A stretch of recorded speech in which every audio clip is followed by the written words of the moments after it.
Gara-gara tahan bersin, kupingmu buruk. Nahan bersin bisa membuat telinga menjadi tuli. Ini saya sampai tadi nyari artikel medis dulu dari THT. Ya, karena takutnya mitos atau fakta. Jawabannya fakta. Ketika kita bersin, tekanan yang dikeluarkan oleh tubuh itu hoing gitu, itu bisa 5-6 kali tekanan kita nafas.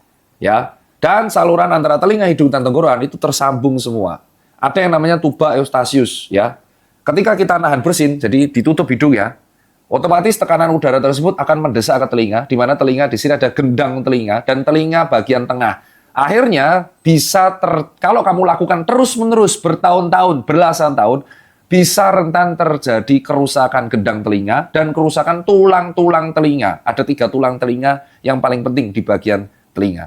Itu alasan kenapa kalau kamu bersin di tempat ini, solusinya adalah bersinkan saja, tapi ditutup dengan siku, sehingga nggak berisik. Tapi kalau kamu, hati-hati, niat bersin malah suai gendang telingamu. Nah itu, remuk ya, hati-hati sekali. Jadi kebiasaan sepele ini harus dihindarin. Dan untuk lebih lanjutnya, ketika kamu sudah mengalami gangguan pendengaran, jangan diogrok-ogrok sendiri. Apalagi pakai cotton bud. Datanglah ke dokter spesialis THT, karena untuk itulah mereka sekolah. Jangan tanya ke trades, teman-teman kupingku budek separuh, apa yang harus kulakukan? Tak jawab. Tolong ya, dikasih batu atau kelereng saja. Dar. Sekalian biar budek permanen. Ya, jangan menanyakan topik kesehatan itu di trades. Bukan karena nggak punya uang atau apa. Ya, dokter spesialis THT itu belajar 5 tahun ya untuk mempelajari hal itu. Terus kamu menanyakan ke trades yang jawab mungkin aneh-aneh. Jadi ingat, bersin normal, bersin saja. Nah, udah pakai siku. Bukan tahan. Ya, niatnya bersin nis cantik tapi jeblok kupingmu. Next.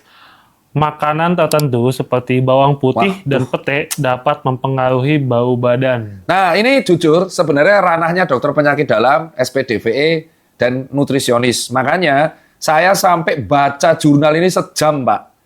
Jawabannya fakta. Ternyata fakta. Jadi bau bawang itu beneran ada. Ini akan saya bacakan ya. Ini akan saya bacakan. Jadi kasus bawang putih dan bawang merah. Jadi dalam jurnal ilmiah, terutama di bagian food chemistry, ini jurnal ya, 1, 2. Mas Hakim, thank you ya udah nge-capturein, karena harus pakai member ini. Ini kelompok tanamannya namanya tanaman allium atau disebut bawang-bawangan. Dia kaya dengan senyawa kunci, namanya alisin dan AMS. AMS adalah allyl methyl sulfit. Nah, kenapa kok bisa ke mekanisme bau badan? Jadi tubuh kita tuh nggak bisa mencerna senyawa AMS ini dengan cepat di saluran pencernaan. Akhirnya diserap ke dalam darah.